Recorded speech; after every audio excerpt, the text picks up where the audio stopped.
Our last hope, the BKFC King of Violence Platinum Mike Perry.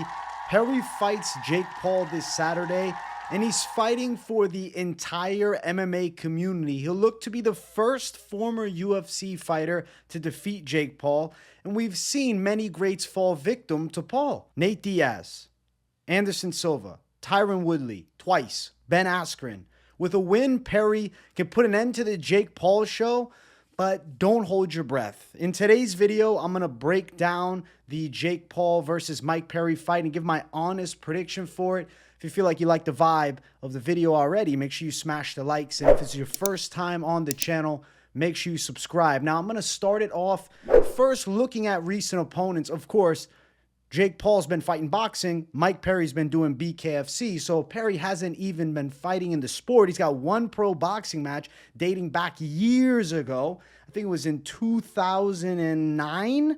Let's see when he had it. All the way back in boxing. My God, 2015. What am I saying? 2009. It was a lifetime ago, though. It was 9 years ago, and he was knocked out in the fourth round by a fighter who is now 13-5 and is actually still fighting as of 2023. In the BKFC, Mike Perry's a savage. He has immense knockout power, great finishing ability shown, especially against Alves last time out. One hook, dropped him. Alves was done. But I think Alves broke, and he was also washed. I think Alves took that fight for the money, not to actually go out and win. Fight before that, he fought Eddie Alvarez, and he beat Eddie Alvarez via a corner stoppage. He broke Eddie. But he was getting touched up quite a bit in that first round, and Eddie Alvarez had him on wobbly legs.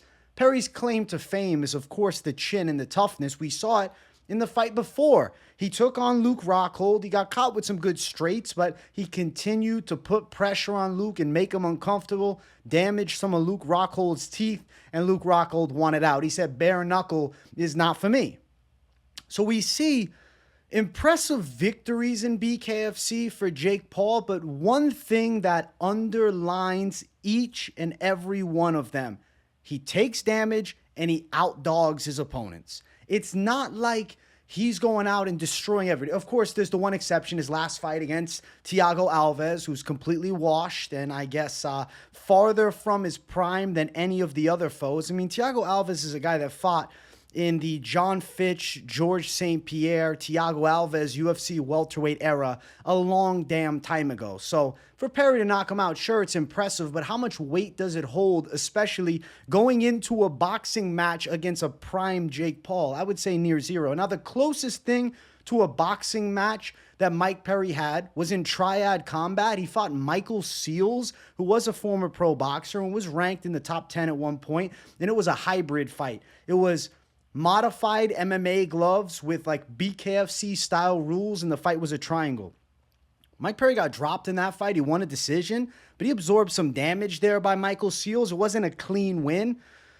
Mike Perry is a dog, but he's taking on a guy who, yes, claimed to fame was being a YouTuber, but is certainly a pro boxer now. Jake Paul's wins, okay, not that impressive in the boxing world, but still W's for a young fighter who's 9-1. Ryan Borland last time, who was a little bit fat, out of shape, and overweight, taking the fight for the money. But the record of him on paper, 17-3, looks pretty damn good. Before that, Andre August, who was 10-1 heading into the fight. But again, certified opponent, 35 years old, not a primed boxer. But this is what boxing is. You build your record against guys that are subpar. It's the name of the game. Now, the fight before that, Jake Paul went long with Nate Diaz, none other than Nate Diaz, who just won this couple weeks ago against Masvidal. 2 weekends ago, he beat Jorge Masvidal by a close decision. Jake Paul put pressure on him, dropped him one time, made him uncomfortable, outboxed him, didn't knock him out, though, so that's something Nate Diaz can ride home about, going distance with Jake Paul and landing a couple of shots. But, you know, if you followed Nate Diaz for long enough, you'll know he doesn't have punching power. And in boxing, it's about zip with the power. And Paul was able to rough him up, put forward pressure, land multiple shot combinations, rip the body a bit, outwork him, and put him down one time. Still a big W over, you know, a former UFC star. in a 10-round fight. Note that this fight against Mike Perry is 8 rounds, and Diaz survived the full 10. Fight before that was actually Jake Paul's only loss. It was against Tommy Fury by split decision. Did drop Tommy Fury in that fight, which is a major accolade because Fury's boxed since he was like 6 years old. But Tommy Fury is the runt of the Fury family and definitely the worst boxer of the entire family. Still though, pro. Unbeaten as a pro, still unbeaten as a pro, and barely losing to him over a year and a half ago. Not really a horrible look. Now, before that, he did take out Anderson Silva, which is a legacy win, and dropped Silva in the fight, knocked Tyron Woodley flat out, had beaten him in the fight before that by a close decision, and you know the rest. He destroyed Ben Askren in vicious fashion and made Ben Askren, contemplate life for a little while. That was horrible. So if you look at the wins for Jake Paul, yeah, they're no-name boxers, but this is what a 9-1 boxing record would look like for the most part. It's actually more impressive because it's not like Jake Paul built his record fighting 0-6 guys. Like plenty of pro boxers, you look at their first few fights and they fight guys that absolutely suck at fighting, that have no business being in the damn ring, period. They shouldn't be sparring, let alone fighting as pros. So we got to give Jake some respect because he's fighting experienced combat sports veterans, regardless of them not all being boxers.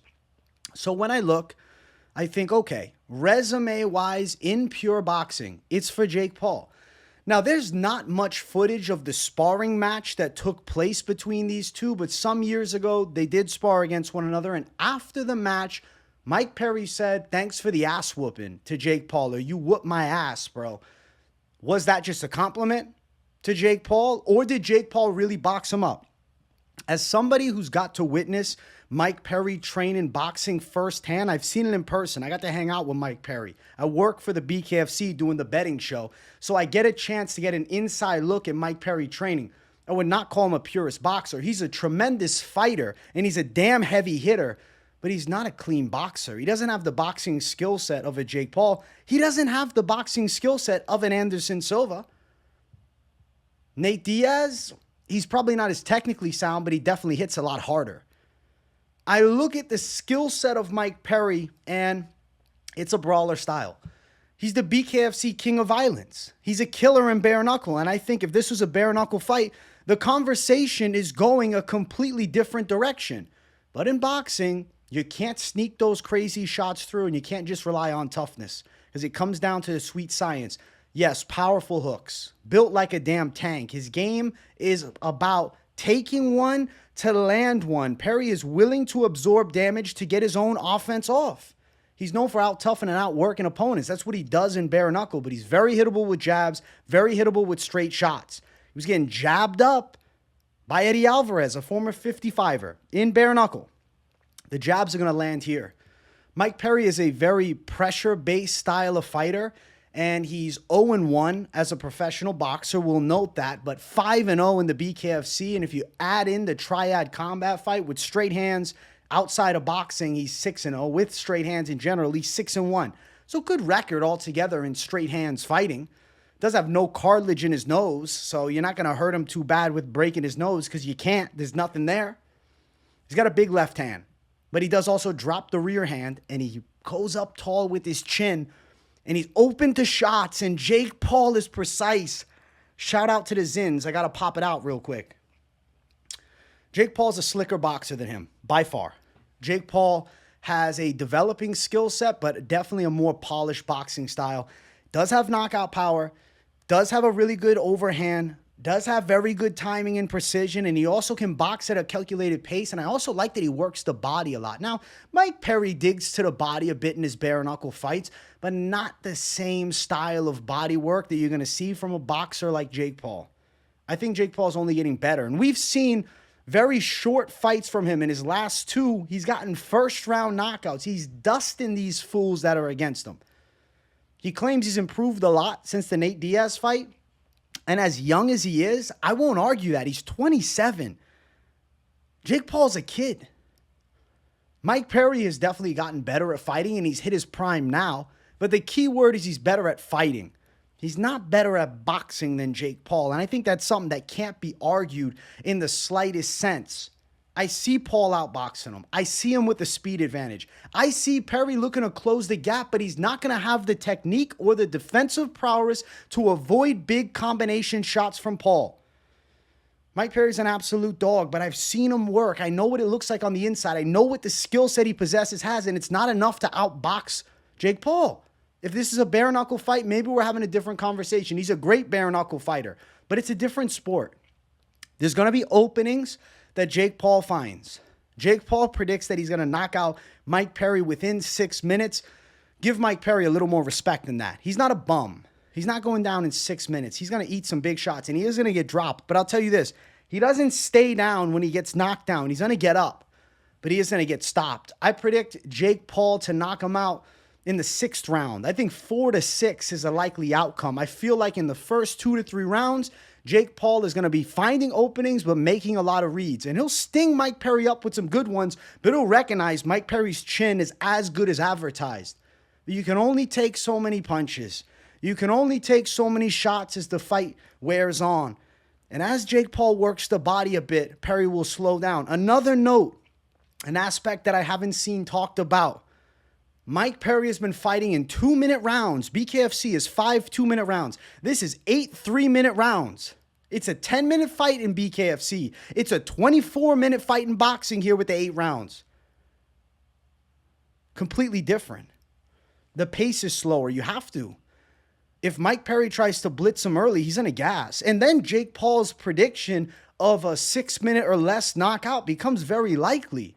I don't think that Mike Perry is going to throw his whole kitchen sink at Jake Paul in the first. I think he's going to know it's a boxing match. He's got a good coach. The coach of Mike Perry is a former pro boxer. He knows his shit. He's going to have him prepared. Mike Perry's going to come out a little more calculated than normal, but trust me, the dog inside of him isn't going to let him just try to box for 8 rounds. And he can't just box for 8 rounds. He's got to turn it into a brawl. He's got to get in Jake Paul's head, but he'll be unable to do that. Jake Paul's going to pick his shots nicely, wear down Mike Perry, work the body a little bit. He'll catch him with a big shot over the top. He'll work him with a lot of jabs and body rips. He'll slow Mike Perry down, and he'll flatten him with an overhand punch. I'm going Jake Paul to knock out Mike Perry. I may love Mike Perry, but there's no bias in this. I respect Jake Paul's boxing skills. And in a boxing fight, it's Jake Paul all day. He's a big favorite. He's a 3-1 favorite. At minus 300, maybe he's your week's parlay piece because it's a damn crappy UFC card this week. But maybe you're mixing and matching Jake Paul and some of those UFC parlays because Paul's a pretty confident pick. Perry won't have the boxing chops to keep up with him. As tough as Perry is, the toughness can't win him the fight. He's taking on somebody that's just simply better in the sweet science. Maybe they do it again in a rematch in MMA. I'd be down for it. They talked about it earlier when they did their face-to-face. Jake Paul said he wants to fight Perry in MMA, and Perry said he'd be down. I'd want to see it. In an MMA fight, obviously you'd favor Perry, but that's out of the question. That's random. That makes no sense. So our last hope for the MMA community, Mike Perry, our only chance at finally beating Jake Paul, I think is another loss. I really think Jake Paul has the goods to take out a lot of these former UFC fighters in boxing. It's first thing, it's a different sport, but it's also a sport that Jake Paul's gotten pretty comfortable and good at. He trains full time. The dude's financially set forever. All he has to do is focus on getting better at boxing, and he certainly has. I think we see the best version of Jake Paul ever, and I think he sleeps Mike Perry in tremendous fashion this Saturday, and the Jake Paul aura continues to rise as he heads into a fight against a senior citizen version of Mike Tyson, which I hope that fight gets canceled. I'm going to say that. Why do I want to see Mike Tyson fight against him in a pro fight too? Please no. Put the headgear on. Do a sparring match or something. Make it a fake fight. Like Jake Paul is not allowed to throw overhands or something. I don't care how good Mike Tyson was in his prime. He's nearly 60. And Jake Paul is a primed athlete and a winning pro boxer. He's 9-1. And his loss against Tommy Fury, I don't think that'll last forever. You know why? Because I think if they fight again, Jake Paul's going to beat Tommy Fury because he's showing a consistent improvement as opposed to Tommy Fury, who I think is plateaued. I don't think his level's getting much better. Starting boxing at 5 and barely beating Jake Paul a year or so ago, I think if they fight a year from now, Jake Paul's getting his hand raised. The Jake Paul Savage show continues this Saturday, and he's going to knock out Mike Perry. It's a pay-per-view card. I'm damn excited for it. I hope you guys enjoyed this prediction. Definitely let me know what you thought in the comments down below. I want to hear from my people. I'm excited as hell about it. You can see it on my face. My enthusiasm is high. I'm going to be live for this fight too, so tune into the Fight Companion. Hope you guys enjoyed. Smash the likes on your way out. And if you like the vibe of the channel, it's your first time here, I am AJ. This is MMA Experts. Make sure you subscribe. Thanks for watching, guys, and I'll see you all in the next one. Peace out.